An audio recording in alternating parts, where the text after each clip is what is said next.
మంచిర్యాల జిల్లా బెల్లంపల్లి పట్టణంలో Bellampalli division ACP Ravikumar BSF కేంద్ర బలగాల అసిస్టెంట్ కమాండెంట్ డేవిడ్ లాల్ ఆధ్వర్యంలో పోలీసు సిబ్బంది కేంద్ర బలగాలు కలిసి తిలక్ స్టేడియం నుండి 2 గ్రౌండ్ వరకు కవాతు నిర్వహించారు। ఈ సందర్భంగా బెల్లంపల్లి ఏసీపీ రవికుమార్ సిఆర్పీఎఫ్ బలగాల అసిస్టెంట్ కమాండెంట్ డేవిడ్ లాల్ మాట్లాడారు। 2024 పార్లమెంటరీ ఎలక్షన్స్ సందర్భంగా ఎటువంటి అవాంఛనీయ సంఘటనలకు తావు లేకుండా ప్రశాంత వాతావరణంలో ఎన్నికలు నిర్వహించడానికి ప్రజలకు రాజ్యాంగబద్ధంగా వచ్చిన తమ అమూల్యమైన ఓటు హక్కును స్వచ్ఛంగా నిర్భయంగా వినియోగించుకోవాలని కవాతు నిర్వహించి ప్రజలకు అవగాహన కల్పించామన్నారు।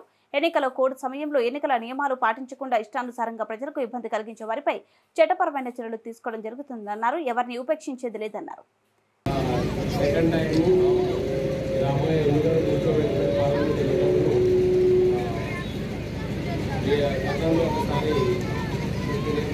సిఆర్పీఎఫ్ బలగాలకు బెల్లంపల్లి పట్టణంలో ఫ్లాగ్ మార్చ్ నిర్వహించడం జరిగింది। అదేవిధంగా మనం ఇంకా అడిషనల్గా బీఎస్ఎఫ్ ఒక కంపెనీ వచ్చింది, వాళ్ళు బెల్లంపల్లిలో ఉన్నారు।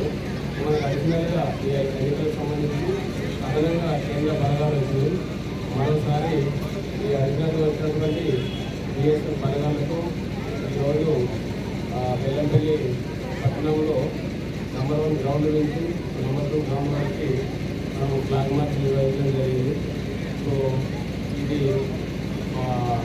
ఓటర్స్కు మరియు ప్రజలకు మేము మనకు సఫిషియెంట్గా అదనంగా కేంద్ర బలగాలు ఉంటుంది, సరిపోయిన ఫోర్స్ మన దగ్గర ఉంది ఎన్నికల కోసము అని ఒక ప్రజల యొక్క కాన్ఫిడెన్స్ ఆత్మవిశ్వాసాన్ని పెంపొందించడం కోసము రెండవసారి మన పట్టణంలో ఫ్లాగ్ మార్చ్ నిర్వహించడం జరిగింది।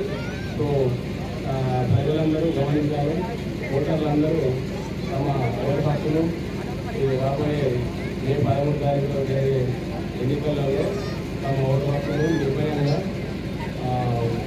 ఫ్రీగా స్వేచ్ఛగా తమ ఓటు హక్కును వినియోగించుకోవాలని ఈ సందర్భంగా ఓటర్లందరికీ మనవి చేయడం జరుగుతుంది। एवं बटालियन 499 से बटालियन की तरफ से हम आया है और इधर आप लोग को मदद करने के सिविल को मदद करने के लिए इनका दिमाग वोटिंग में सुरक्षित है, सिक्योरिटी पैदा कराना, कॉन्फिडेंस पैदा कराना वो हमारा मेन मकसद है और स्मूथ सर्टिफिकेशन करवाना हमारा मेन मकसद है। और जहाँ तक पॉसिबल है स्टेट पुलिस के साथ साथ काम हम करेंगे और सिविल को भी जहाँ तक पॉसिबल है हम मदद करेंगे, इसीलिए हम आया है। और